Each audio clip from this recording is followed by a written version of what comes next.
আসসালামু আলাইকুম, রাজ হয়েছে আপনাদের সাথে। কি অবস্থা সবার? সো আজকে আমার সামনে যে ফোনটা দেখতে পাচ্ছেন এটা হচ্ছে Redmi Note 8।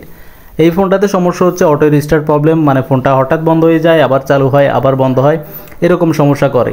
সো এই ফোনটাতে আমি অলরেডি সমস্যার সমাধান করে ফেলেছি। কিভাবে এই ফোনটাতে এই সমস্যাটির সমাধান করা যায়, মানে অটো রিস্টার্ট সমস্যার সমাধান করা যায়, আজকের এই ভিডিওতে আপনাদেরকে খুব বিস্তারিত দেখানোর চেষ্টা করব। সো কথা বাড়াবো না, চলুন শুরু করা যাক আমাদের আজকের এই ভিডিও। সো আপনাদেরকে যদি আমি একটু দেখাই তাহলে আপনারা দেখতে পাচ্ছেন ফোনটার মডেল কত। এই ফোনটার মডেল হচ্ছে Redmi Note 8। এই ফোনটাতে অটো রিস্টার্ট প্রবলেম বিভিন্ন ফোনে বিভিন্ন কারণে হয়ে থাকে, কিন্তু বিশেষ করে এই ফোনটাতে যে সমস্যাটির কারণে হয় তা যদি আমি আপনাদেরকে দেখাই, প্রথমত আপনাদেরকে দেখিয়ে নিই যে এই ফোনটাতে মডেল হচ্ছে Redmi Note 8।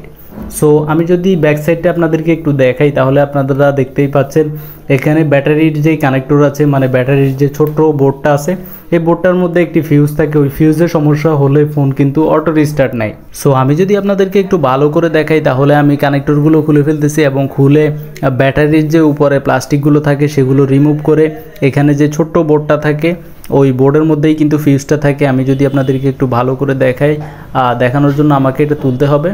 সো আপনারা দেখতে পাচ্ছেন আমি এটা সুন্দরভাবে তুলে তারপর আপনাদেরকে একটু ভালো করে দেখানোর চেষ্টা করতেছি, যাতে আপনারাও খুব সহজে আপনাদের Redmi Note 8-এর অটো রিস্টার্ট সমস্যাটির সমাধান করতে পারেন।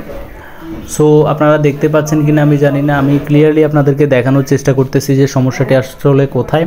সো আপনারা দেখতেই পাচ্ছেন এখানে কিন্তু একটা ফিউজ আছে, এই ফিউজটাকে শর্ট করে দিলেই কিন্তু Redmi Note 8-এর অটো রিস্টার্টের সমস্যাটির সমাধান হয়ে যাবে।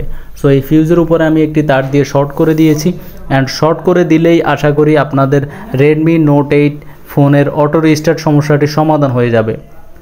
সো গাইস, আজ পর্যন্তই। ভিডিওটি ভালো লাগলে লাইক করবেন, বন্ধুদের সাথে শেয়ার করবেন, অ্যান্ড অবশ্যই আমাদের চ্যানেলটি সাবস্ক্রাইব করে পাশে থাকা বেল আইকনে ক্লিক করে রাখবেন পরবর্তী ভিডিও নোটিফিকেশন সবার আগে পাওয়ার জন্য। আজ পর্যন্তই, ধন্যবাদ।